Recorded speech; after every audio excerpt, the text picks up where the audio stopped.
Souleymane Raïsouni demande à être hospitalisé. Le journaliste marocain condamné à 5 ans de prison pour agression sexuelle accepte mettre fin à sa grève de la faim entamée il y a 118 jours.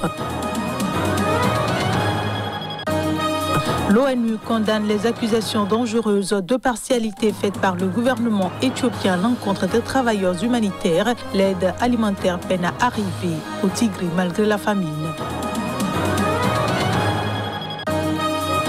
Et puis Washington appelle à intégrer les groupes paramilitaires à l'armée soudanaise. La directrice de l'agence américaine d'aide internationale est en visite dans le pays.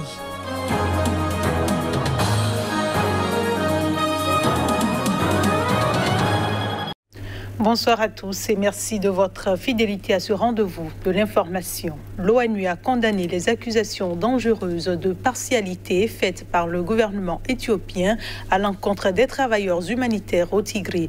La région est en guerre et l'aide humanitaire peine à arriver malgré la famine. Les précisions.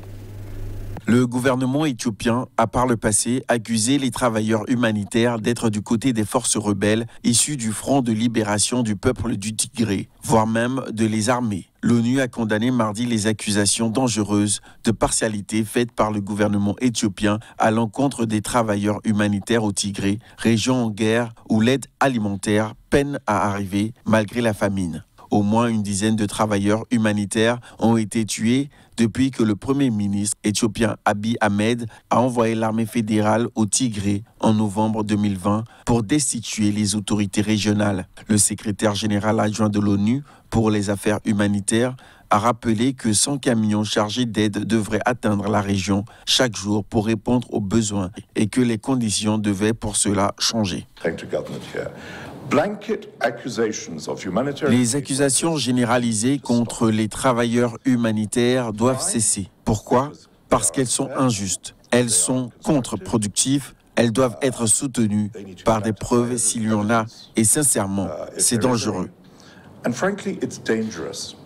Un responsable gouvernemental, Redouane Hussein, a accusé le mois dernier certains ONG d'armer l'autre camp en référence au TPLF, mais sans donner plus de détails. Les humanitaires se plaignent qu'en dépit de la déclaration d'un cessez-le-feu fin juin, l'accès de l'aide au Tigré reste mauvais, perturbé par l'insécurité et les blocages administratifs. Quelques 5,2 millions de personnes, soit plus de 80% de la population du Tigré, vivent grâce à l'aide extérieure, selon l'ONU, pour qui 400 000 personnes y connaissent la famine.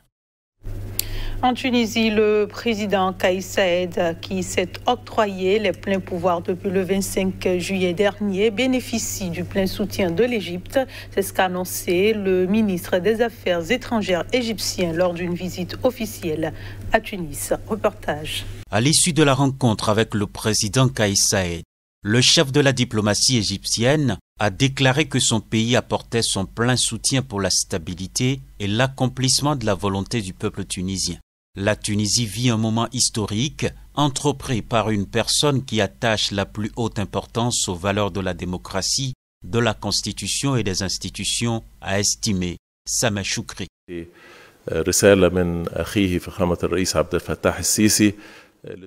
Un message de son Excellence le président égyptien Abdel Fattah al-Sisi qui affirme le plein soutien de la République arabe d'Égypte pour la stabilité et l'accomplissement de la volonté du peuple tunisien et pour les décisions prises par son Excellence le président Kais Saied afin de concrétiser la stabilité, la sécurité en réponse à la volonté du peuple dans un contexte constitutionnel.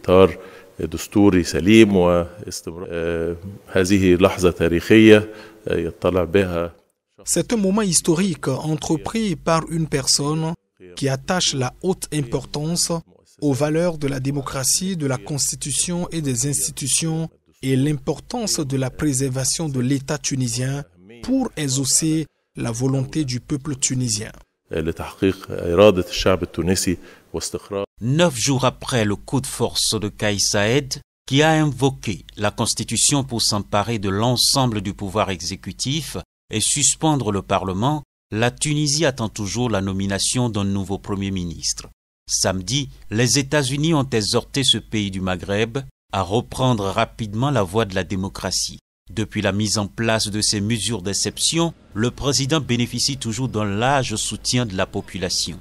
Sa force politique adverse, le parti d'inspiration islamiste Ennahda, dénonce lui un coup d'État.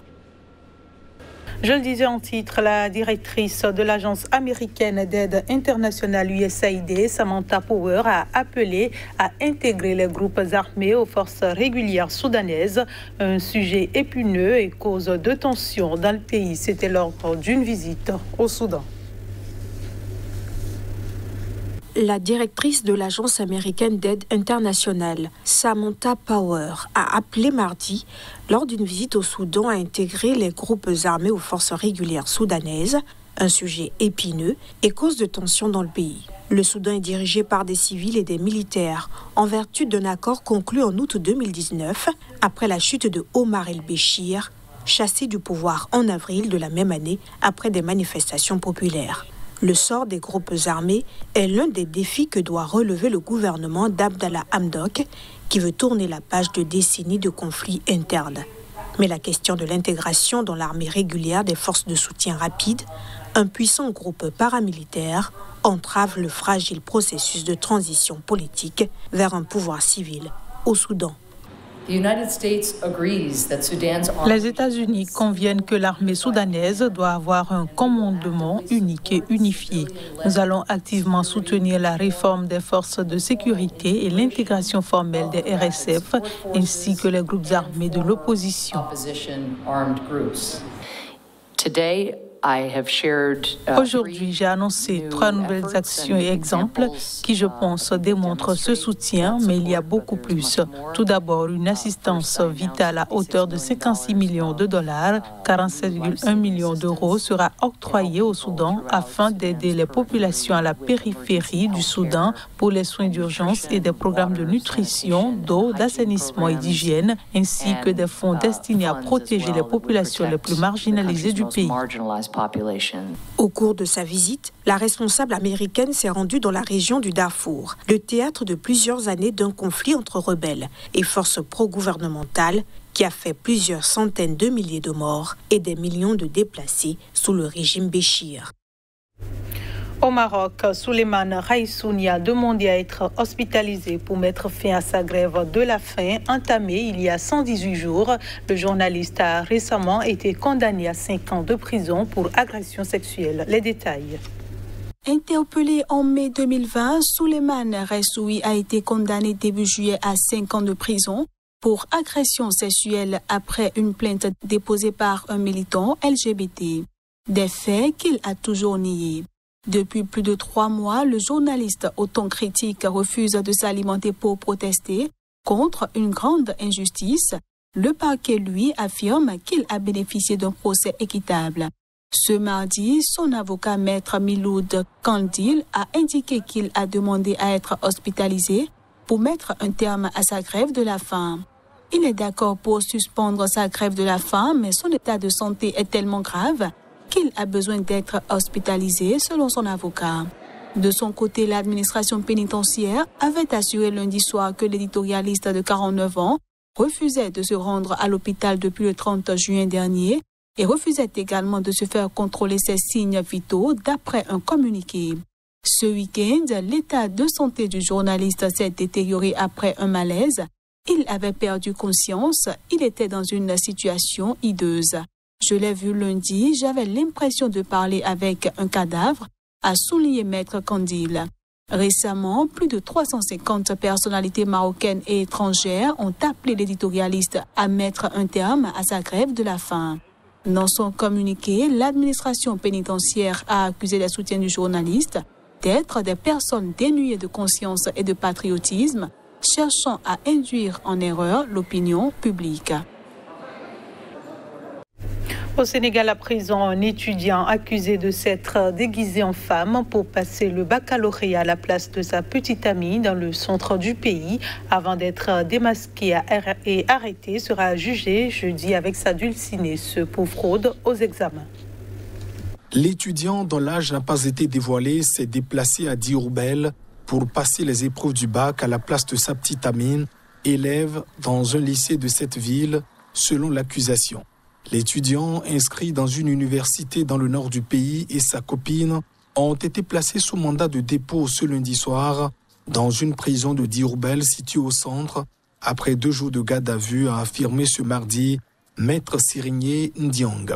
Le couple doit être jugé le jeudi 5 août en flagrant délit pour fraude aux examens et complicité de fraude par le tribunal de Diourbel, a ajouté l'avocat. Des photos postées sur les réseaux sociaux montrent l'étudiant vêtu d'une robe rouge avec des motifs noirs portant un voile aux mêmes couleurs ainsi qu'un châle noir pour tromper la vigilance des examinateurs.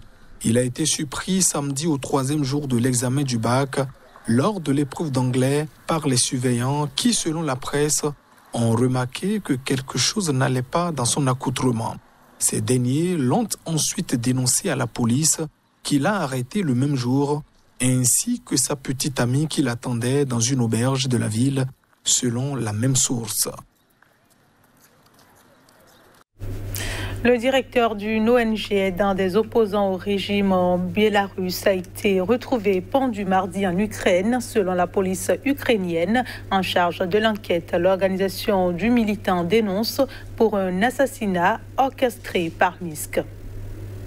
Le corps du Bélarus, Vitaly Chichov, disparu lundi, a été retrouvé pendu mardi matin dans un vaste parc en périphérie de Kiev, près de son domicile, a indiqué le chef de la police nationale, Igor Klimenko, lors d'une conférence de presse. La police a ouvert une enquête pour homicide avec préméditation, mais étudie également la piste d'un geste volontaire. Un suicide et un meurtre déguisé en suicide sont les principales versions, a précisé Igor Klimenko. Interrogé sur les propos d'un militant bélarusse selon lequel Vitaly Chichov avait des hématomes sur le visage et le nez cassé, le chef de la police a fait état uniquement de petites lésions caractéristiques pour une chute, sans plus de précision. L'ONG du militant Maison Bélarusse en Ukraine, BDU, a dénoncé, elle, sur Telegram, une opération de Minsk visant à liquider une personne dangereuse pour le régime du président Alexandre Loukachenko. Il s'agit d'une opération planifiée des tchéquistes, terme désignant les forces de sécurité, a affirmé l'organisation dont la mission est de venir en aide aux Bélarusses s'exilant en Ukraine pour échapper à la répression dans leur pays. Vitaly était surveillé et la police ukrainienne en avait été notifiée, a assuré la BUD. Nous avions été avertis du risque de provocation allant jusqu'à l'enlèvement et à la liquidation, selon la même source.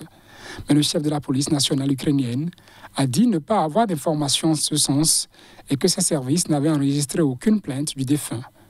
Vitaly Chichov, 26 ans, était sorti faire du jogging à Kiev lundi matin, mais n'est jamais revenu. Sa compagne, Bojena Jolude, a indiqué à des médias bélarusses ne pas croire à un suicide. Le militant a fui vers Kiev à l'automne 2020, face à la virulence croissante de la répression du gigantesque mouvement de contestation contre la réélection de Loukachenko au pouvoir depuis 1994. Fin de ce journal. Merci de nous avoir reçus.